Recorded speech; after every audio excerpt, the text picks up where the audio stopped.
وزیر دفاع خواجہ آصف کہتے ہیں پاکستانی حکمرانوں نے دہشت گردی ایجاد کی، ہم خود دہشت گردی کو اپنی دہلیز پر لے آئے۔ سیالکوٹ میں تقریب سے خطاب کرتے ہوئے خواجہ آصف نے کہا کہ ڈیڑھ سال پہلے دہشت گردوں کو پاکستان کی سرزمین میں لا کر بسایا گیا، یہ امن پسند ہو گئے ہیں، اب وہ لوگ بھتہ لیتے ہیں اور لوگوں کو دھمکیاں دیتے ہیں، دیکھ لیں وہ کون سے آئین اور قانون کے تحت زندگی گزار رہے ہیں۔ یہ دہشت گردی کی جو ہے ایجاد کس نے کی پاکستان کے اندر؟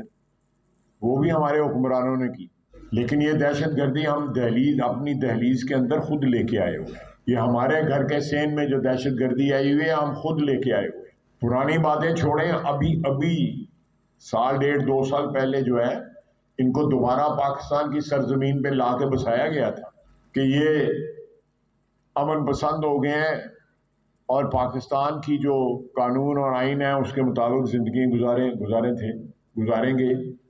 اب دیکھ لیں وہ پاکستان کے آئین اور قانون کے مطابق زندگیاں گزار رہے ہیں۔